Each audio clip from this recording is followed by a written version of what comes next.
Alright, so then today we are going to learn the third method for solving systems of equations, which you've already seen.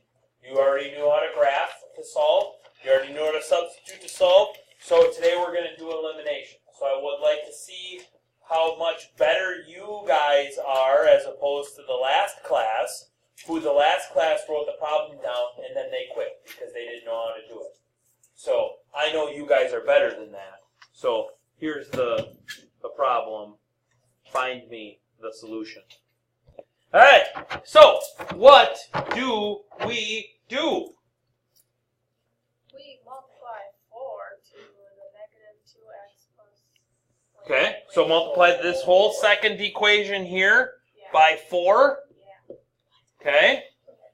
All right. So then that would give me negative 8x plus 12y equals 52. And then you just Add the equations. Yep, so the x's are canceled out. Or, in other words, they are eliminated. Yep. Okay, so my x's go away.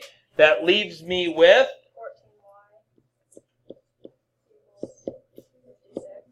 then what? Then you divide on each side by 14, so it's y equals 4. Y equals 4. Now what do I do? And then you put 4 into One of the equations. Doesn't matter which one, does it? 8x plus 2 times 4 equals 4. 8x plus 8 equals 4. 8x equals 1/2. No, negative 4. It's dividing for some reason. Whoa, that's the wrong color. X equals negative 1/2. Now what? Then you just confirm it. Can check by checking it. Yeah. 8 times negative 1/2 is negative 4. 2 times 4 is 8. Negative 4 plus 8 is positive 4. It works out in the left one. In the right one, negative 2 times negative 1/2 is positive 1. 3 times 4 is 12. Positive 1 plus 12 is positive 13, which is equal to positive 13. So then what do I do? Write it in point form. Yep. So it's going to be negative 1/2, comma, 4.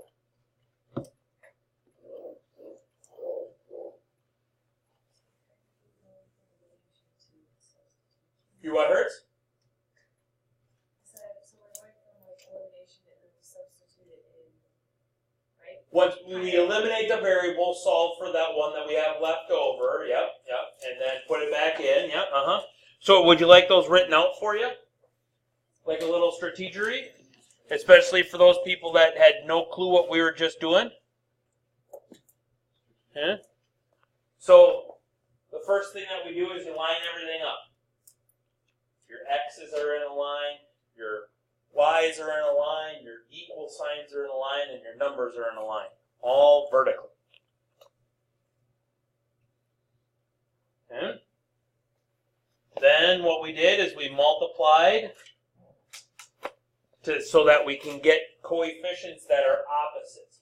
In the last case, or in that first example that we did, we got positive 8 in front of x and negative 8 in front of x in two different equations.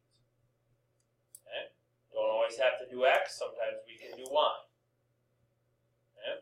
We might have to multiply one equation by something like we just did. We might have to multiply both equations by a number in order to get that accomplished. Then we're going to add those two equations. And that's going to cancel one of the variables. Might cancel both. Never know. And that's okay.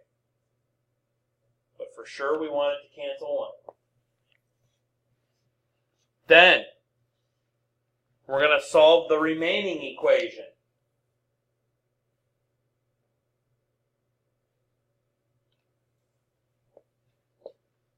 Then we're going to substitute that back into one of the two original equations and solve for the other variable.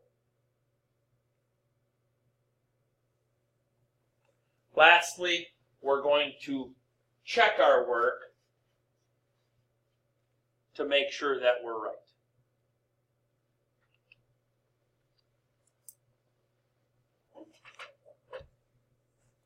So, solve that system using elimination. I will tell you this, that on an assessment or a homework or a formative assessment or a quiz on Thursday or a quiz this weekend or something like that, if I say solve it a certain way, I want you to solve it that way. Okay? If you don't, you'll get nothing. Okay? All right, so first thing I need to do is I need to pick a variable to eliminate. X's or Y's? X, okay? All right, so if I'm going to eliminate X, then I'm going to multiply my top equation by 4. That's going to give me 12x minus 24y equals 36, correct? If I'm going to eliminate x, then I'm going to multiply my bottom equation by 3. That's going to give me negative 12x plus 21y equals negative 48. Agreed? No, because I already have a positive and negative sign in there. The bottom equation comes with the negative sign already there for x's. I want them to be opposite signs. No, because the negative sign is already there. Okay? Alright? Yes? You guys want to know the biggest spot for a mistake in doing elimination? It's right here. Biggest spot for a mistake is forgetting that that 4 has to get multiplied all the way across the equal sign. Okay? Biggest spot for a mistake. Not multiplying it all the way through. Okay? Then I can add my equations. See, I gotta have, if I'm gonna add my equations, I gotta have them being opposite. Okay? Yes. Okay? If they're both positive, if both coefficients of the variable you choose are positive, yes, you'll have to multiply by a negative. Okay? So these go away. That leaves me with negative 3y equals negative 12. So y here is equal to 4. Okay? If y is equal to 4, then 3x minus 6 times 4 must equal 9. So that's 3x minus 24 equals 9. So that's 3x equals 33. So x here has to equal 11. Quick check. 3 times 11 is 33. 4 times 6 is 24. 33 minus 24 is 9. Negative 4 times 11 is negative 44. 4 times 7 is 28. Negative 44 plus 28 is negative 16. So my answer does check out as 11, comma 4. Okay? Try that one using elimination. So before we go about this one, let's first line it up, right? That was the first step, was get the equations all lined up. Okay? So I'm going to have to move this 3x over to the other side. So that's going to be 3x plus 4y equals positive 1. Then I'm going to have to move this 10y over to the other side. So that's going to be x minus 10y equals positive 6. Okay? Now I have to pick a variable to eliminate.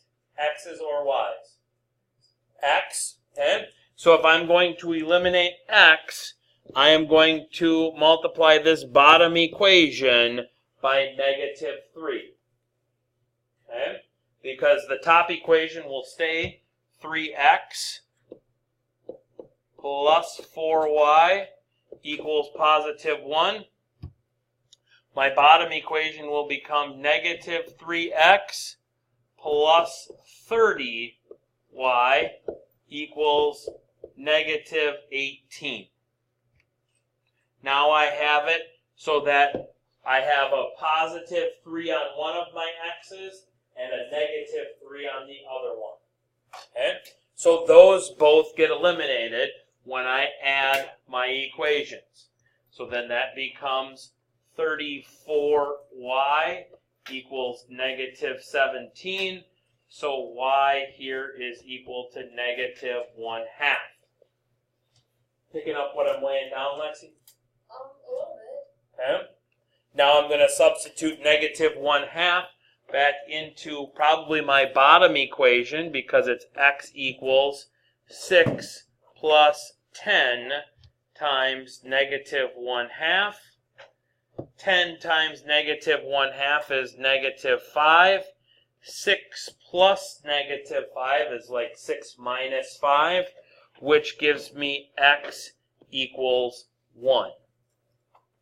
If x is equal to 1, 1 minus 3 is negative 2, and 4 times negative 1/2 is also negative 2, so it checks out in my top equation. 10 times negative 1/2 is negative 5. 6 plus negative 5 is 1. 1 is equal to 1. So my answer here is 1, comma, negative 1/2.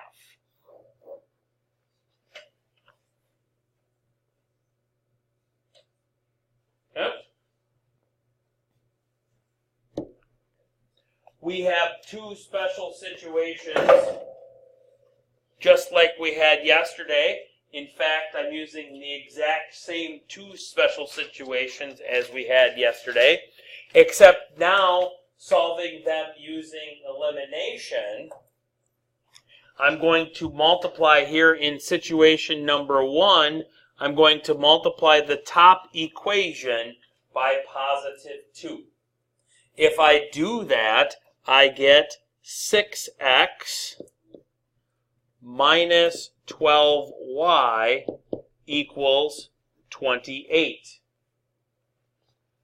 When I add those two equations together now, not only do my x's get eliminated, negative 6 plus 6 is 0, but my y's, 12 plus negative 12, also get eliminated, so that leaves me with 0 equals positive 12. Okay. So now I'm in that same situation that I was in yesterday. I have a sentence, no variables in it, and it's false. Okay. So that is my no solutions case.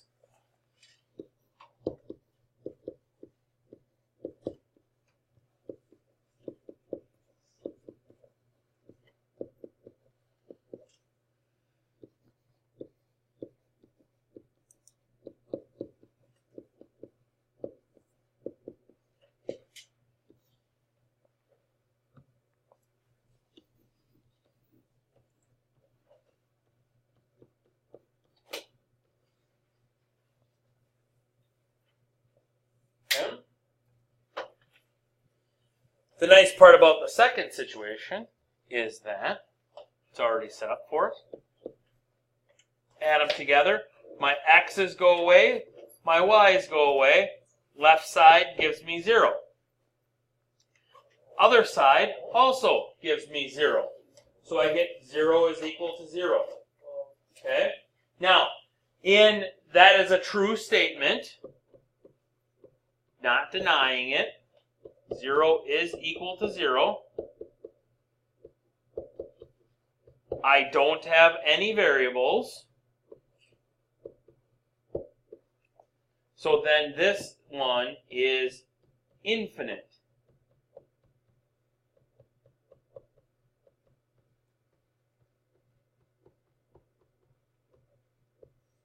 Solutions.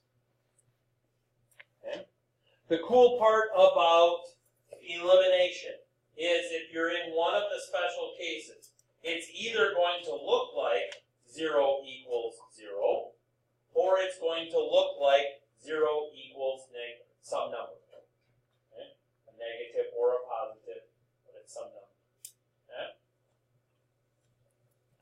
So just like yesterday, we have the three possibilities. If my variables cancel out and it's a true statement, that's infinite solutions. If my variables cancel out and it's a false statement, that's no solutions. And if my variables don't cancel out, then I solve it for the point that I get. Okay?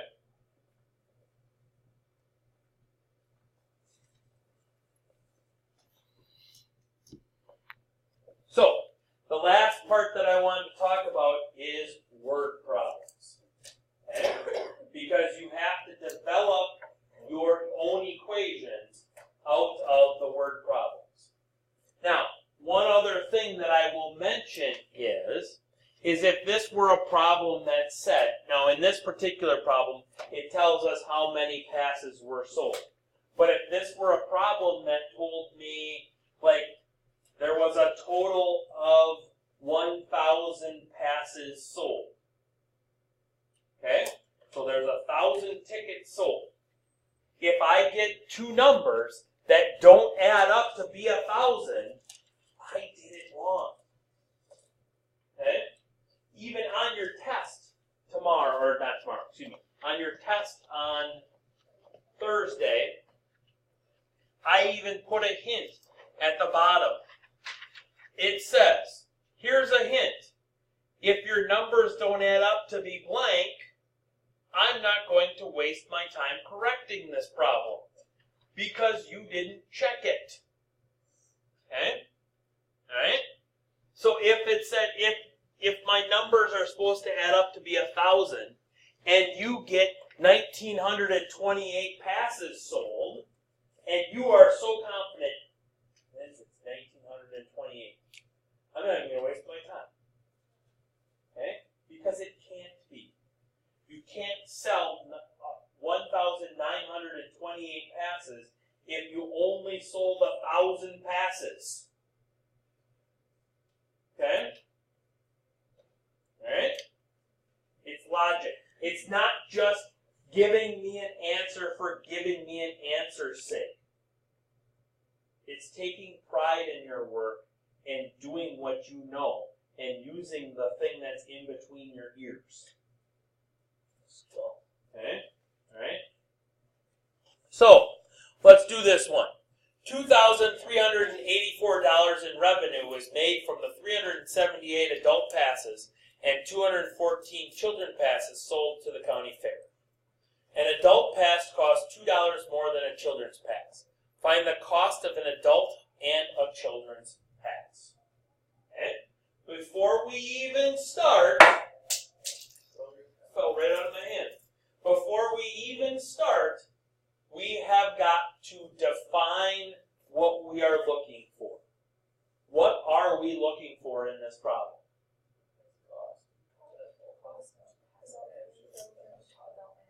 So we're looking for two different things, right? So could I go A is equal to the cost of an adult pass? Yes? And then C is the cost of a children's pass. Yes?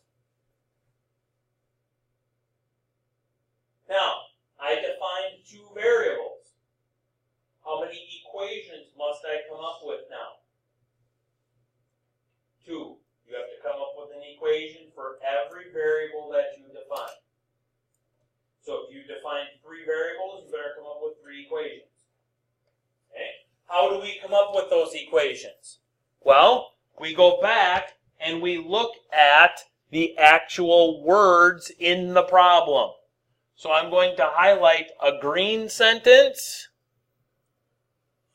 and a blue sentence, because there were only two sentences. Actually, there's three sentences, but the last one is what we're telling you what to find. Okay? In a word problem, I don't know if you picked up on this, but usually in a word problem, every sentence is an equation. Okay? Okay? So, come up with a blue equation or a green equation. I don't care which one.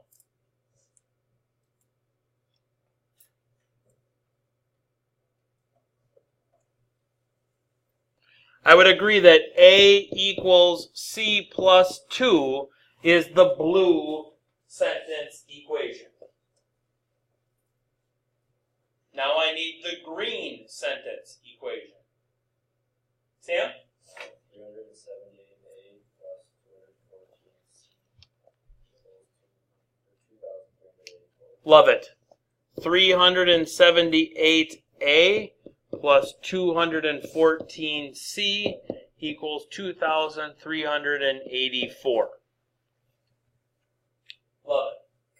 Now, we've defined our variables, we've made our equations, now we've got to solve our problem. How do we want to go about solving this particular problem? Substitution, because it's kind of set up for us that way. Okay, I'm okay with that. It didn't tell me exactly how I should solve it, so that means it's wide open to me to solve. Okay? If it said solve it a particular way, then we would solve it that way. But if it doesn't say, wide open. So I would go 378 times C plus 2 plus 214C equals 2,384. Agreed? That would give me 378C plus 6,756.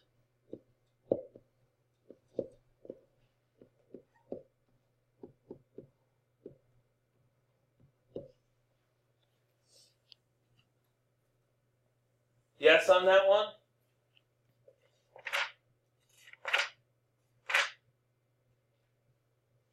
Yeah? Okay. That's going to then give me 592C is equal to 1,628. Yes? So that's going to give me C is equal to 2.75. Yes? Should I round that to 2.8 or should I round that to 3? Or do I just leave it? Why do I leave it? Because it's a dollar amount and I have it rounded into 2 decimal places already. Alright? Yep. So the cost of a children's pass then is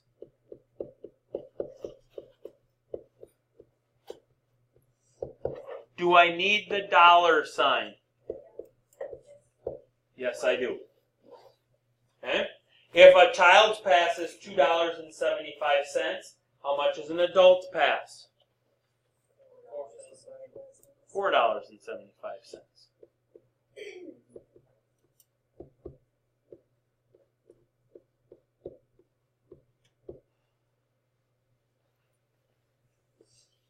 Yeah? And those are my pass.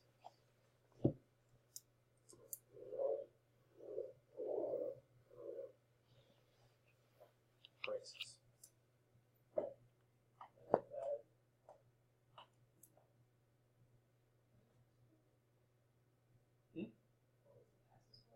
A county fair.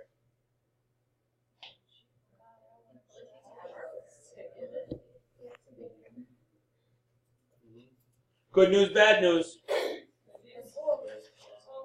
Good news? You want good news first or bad news first? Bad news first? Do tomorrow. Good news? No graphing.